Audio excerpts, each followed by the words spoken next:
Anong mensahe ang kailangang marinig ng mga Libra mula January 16 to 31, 2025?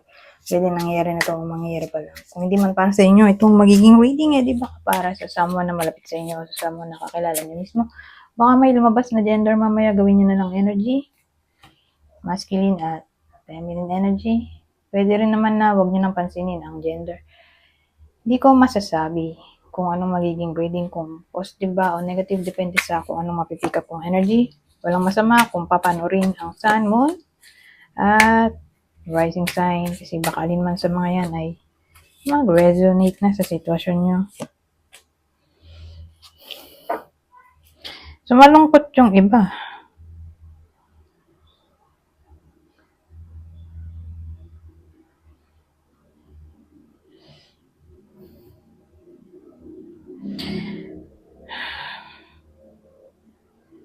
Romance din pala to. Sa bagay, twin flame relationship nga raw to.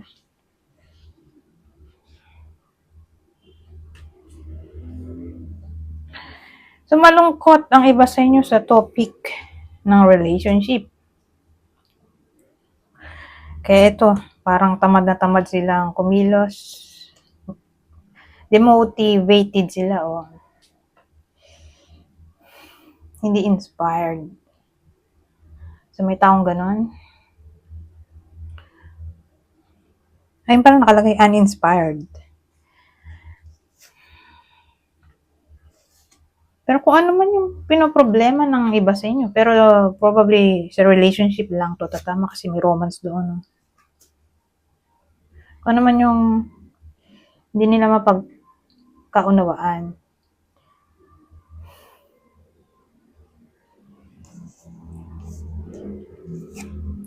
Tingin ko maayos na yan.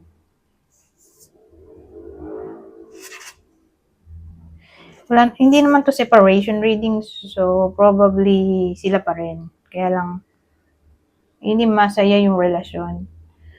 O nag-away siguro sila. Pero again, kung ano man yung pwedeng pag-awayan o pinag-aawayan na, whether nangyayari na to o mangyayari pa lang.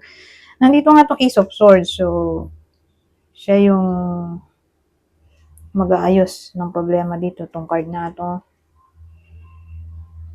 Kakaroon na ng somewhat clarity sa problema. O babalik yung communication, kung nag-away, di nag-uusap. Eto, babalik communication. May clarity, truth,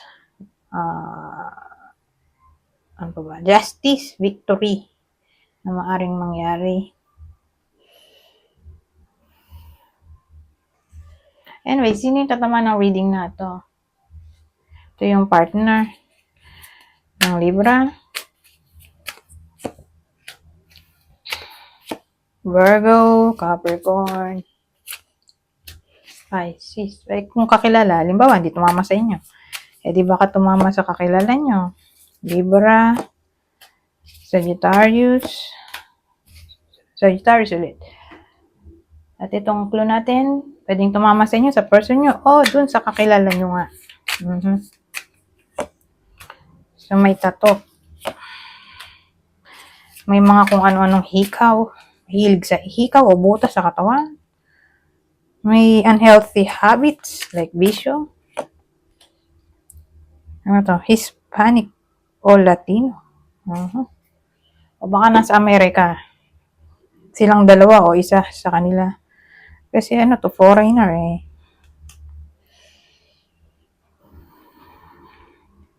Teka, masyadong malayo.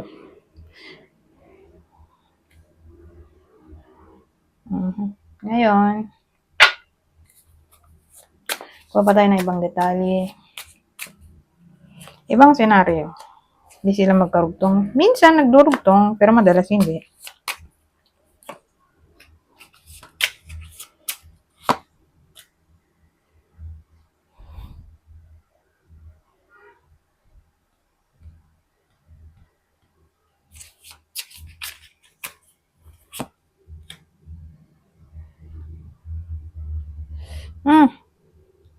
Ano to?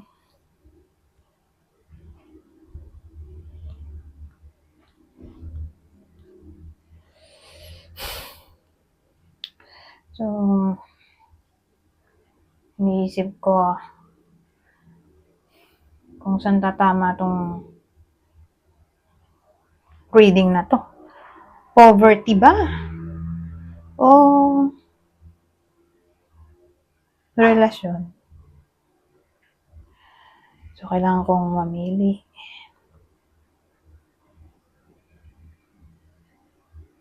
Nag-away kasi dito.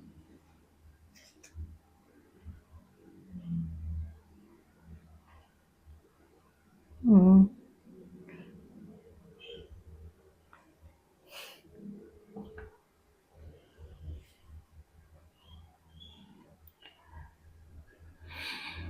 Kasi kung nag-away, ano pag-aawayan nila dito?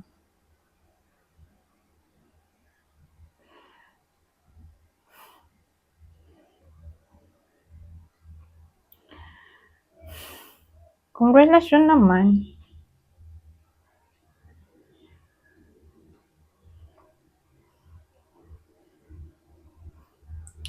ano? Ito medyo mahirap. Wait lang. Wala namang lumabas na indicator na may relationship dito eh. Basta nagka-problema dito.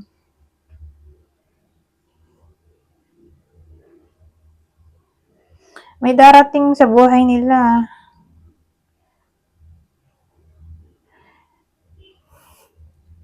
Na malas ang dala. May tatanggapin silang opportunity na ayaw nila. Unwanted proposal dun eh. Ano to?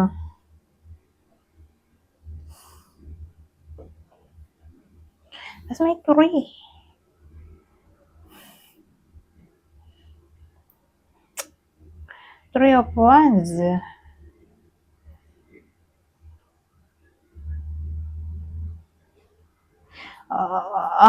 Sige, ito na. Probably unwanted pregnancy to. Para sa iba sa inyo na, yun nga, pag-aawayan kasi hindi pa nga ready. So, paano yun? Madalas yun yung cause ng breakup eh. Yung pregnancy. So, hindi pa ready yung, mostly lalaki yung tumatakbo. Wala naman yung babae, di ba? Siyempre, siya yung dehado.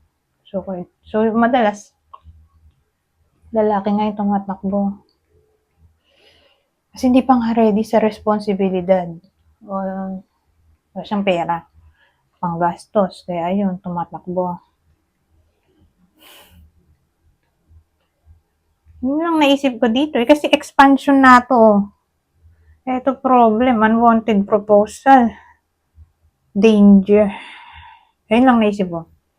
So, sa dami niyan, wala akong maisip kundi yun lang. Na pwedeng pag-awayan. Kasi, basta na mahirap explain. Anyways, since mahirap nga. Ay, teka. Bago ako lumipat sa susunod. Ito yung mag-ingat.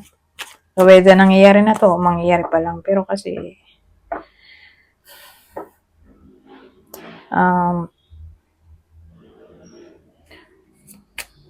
posible nga may tumakbo.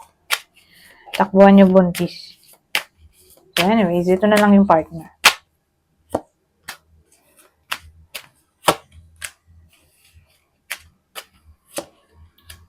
Partner ng Libra, Pisces, Mercury. So, Gemini, Virgo, Pisces. Pisces ulit. Halimbawa, tumama to sa kakilala niyo. So, kung kakilala, Sagittarius, Taurus, Aries. Ito yung iba pang clue.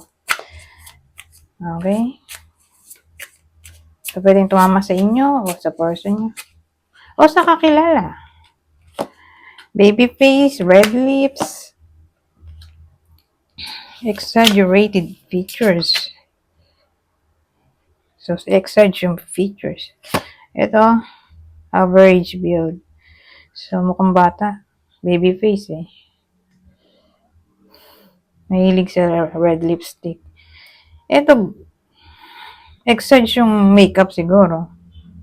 O features ng mukha. Sabihin natin sobrang tangos ng ilong, sobrang laki ng bibig. Anything na parang sobra.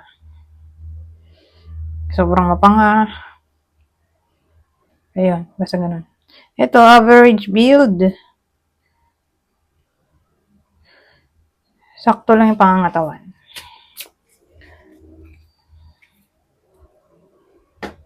Dito naman tayo. Sa susunod. Ito na, ibahin ko na ang deck. Maiba naman ang energy. Smooth. Ay, Diyos ko. Mapartneran ng snake. So, natin, teka. Maganda ko i-clarify ko to. Sabay. Tower. Oh. Kasi ayokong isipin agad na, relasyon siguro to. Alangan naman laging ganun. Doon may betrayal. So, ayan, naglagay ako ng mga iba pang card. Pero doon pa rin siya pumasok, oh. May heart doon. Sa romance.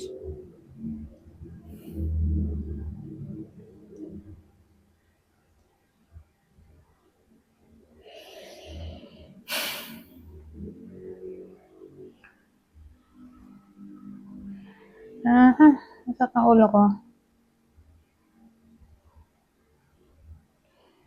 Betrayal.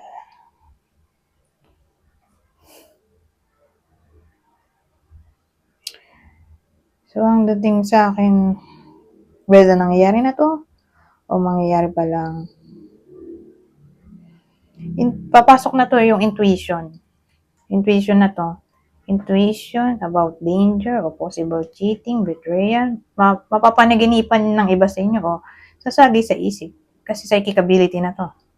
Ayan na tong tower. Ano to eh? Kita nyo. Bato yan. Tower eh. Mataas. Mahirap yan mabuo. Ilang taon. So, ibig sabihin, matagal na yung relasyon. So, ang tatamaan ng wedding na to ay matagal na sila. Matagal na yung samahan o relasyon. O baka nga kasal na. Doon lang tatama tong snake. Cheating, betrayal, dishonesty.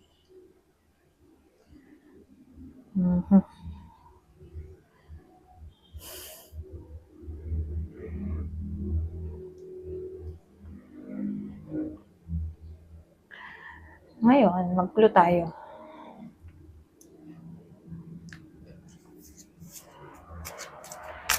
Ito yung possible partner. Partner muna bago kakilala. Ito yung possible partner ng Libra, Sagittarius, Aries, Sagittarius ulit, Pisces. Pwede nangyayari na to o mangyayari pa lang. Pero kung nangyayari na yan, wala pa rin pagbabago.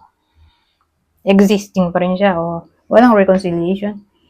Pasa ngayon, sa 2 weeks na to. Pero ngayong 2 weeks lang. Kasi yun lang ng period nito eh. Ngayon, ito pala, kakilala. Sabi natin kakilala. Tumama sa kakilala. Cancer, Pisces, Aries, Scorpio. So ito, clue natin. Pwedeng tumama sa inyo, sa person nyo, o sa kakilala nyo. Ito weird oh. Pero nangyayari talaga yun sa totoong buhay. May mga taong magkaiba ang kulay ng mata. O baka trip nila yan. Contact lens. Mag-wear ng contact lens na magkaiba ang kulay. Blue eyes. Ito naman blue ang mata. So, foreigner siguro to. O contact lens. Ito Asian. So, pare silang Asian. Ito green. So, blue tas green. Ito rin yun oh. Blue, green. The foreigner at Asian? O contact lens to? Ibang senaryo.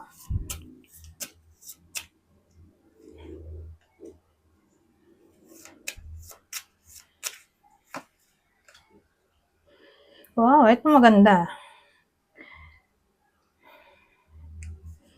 Maganda in a way na magkakapera yung iba sa inyo.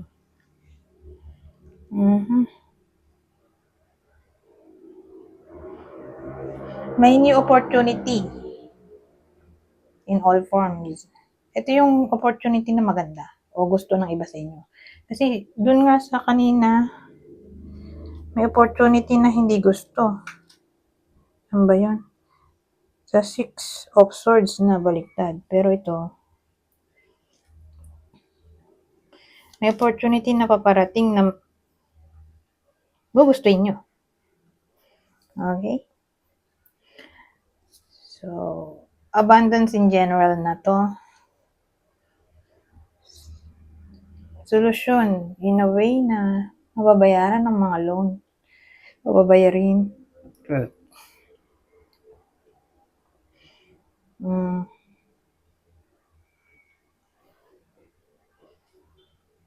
Ano ba, makukombine ko dito.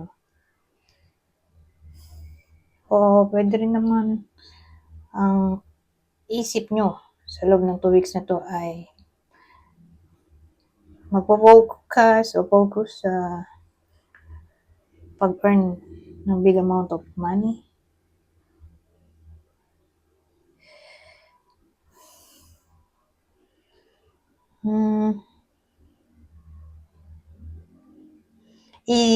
Pero malaki rin na, sasabihin ko sana either, pero tingin ko focus na ako sa isang scenario.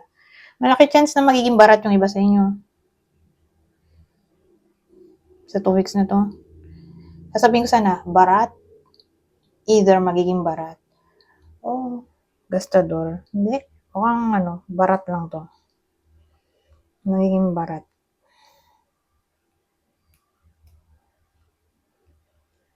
Ngayon, kung mahina benta, kung may business, don't worry. Tataas ang sales. Para sa mga taong may business o shop. Nasa commerce in general.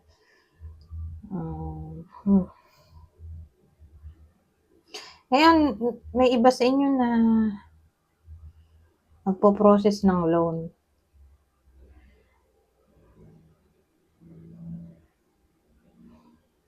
Sa week na to. O magpapasa ng sick leave o vacation leave.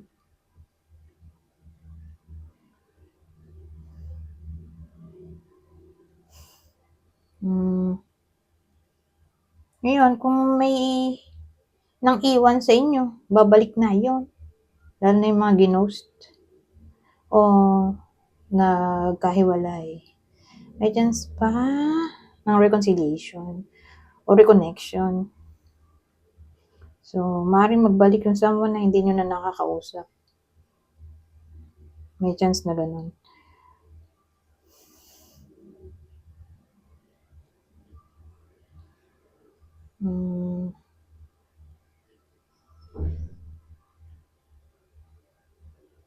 O celebration to. Pwede rin celebration to. Attend kayo ng celebration. At doon may party. O kayo yung magpapa-party. May chance kasi ng inuman dito o pupunta ng bar, club.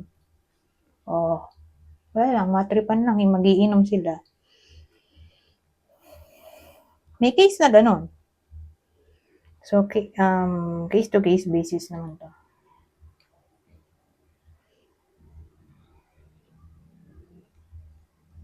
Ngayon, sabihin natin gusto nyong maging independent. Pwede naman eh. Gusto nyong kumawala at maging independent. Pwede. Gusto nyong freedom dito ng iba sa inyo. Last spread, bago ko pumunta dun sa last deck. Ay, Coffee. Ako, kayo mag-isip, coffee man, anong maisip nyo? Pero hindi na ako tutuloy sa ganong reading. So, isipin ko na lang baka magkasakit o matransform ang buhay ng taong to. Yung lalaking nanonood. O ito yung person nyo. Mukhang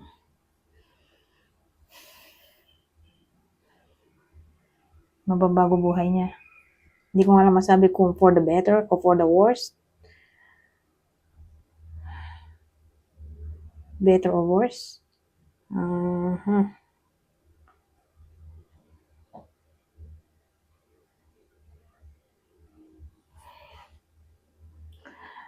Ano pa ba?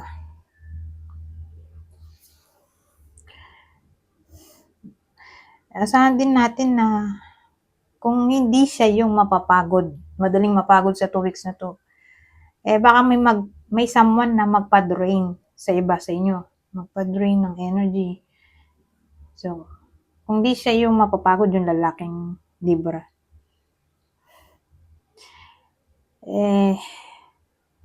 may someone nga na magpapadrain ng energy niya, whether babae o lalaki nanonood, lalaki yung papadrain ng energy nyo.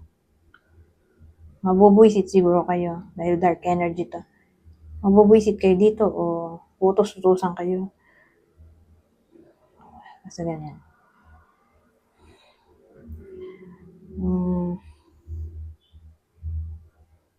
Pero kung change to, painful change.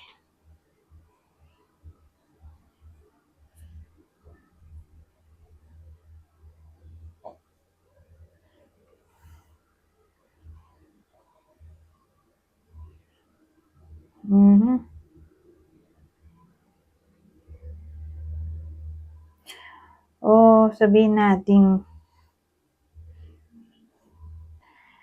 madedepress siya for some reason. Parang gusto niya na lang mahimlay ng matagal sa kama. Whether kayo to, o person nyo, o kakilala nyo na parang ang haba ng tulog niya sa 2 weeks na to. Depressed siguro.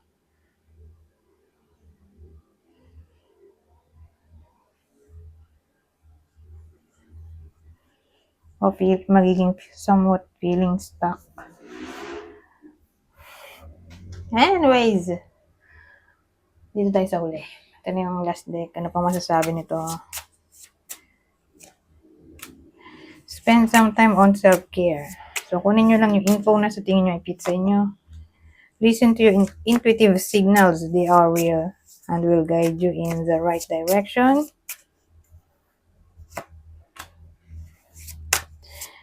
The very thing that challenges you can be transformed into your greatest strength. So, yun na nga, yung transformation na sinasabi ko kanina. Painful change or change for the better or worse. Malaki chance, may transformation dito, Pero more like for the better. Sabi dito, the very thing that challenges you can be transformed into your greatest strength. Na parang dahil dun sa change na maaaring mangyari, matutulungan kayo nito maging mas malakas o matatag. Embrace your inner and outer beauty. Share your cares. Tanguli, you are capable of brilliant transformation. Transformation ulit to. Malaki nga ang chance. Kahit dito Pero,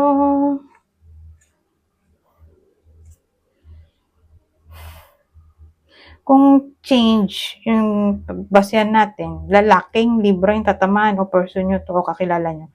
Hindi to tatama sa babae, yung change. Saka to painful change. So, pag ganung painful change, malamang lesson yan na kailangan malampasan at matutulungan yung iba sa inyo mag-gain ng wisdom o maturity. Dahil na yung lalaki nga. Anyways, hanggang dito na lang. Goodbye.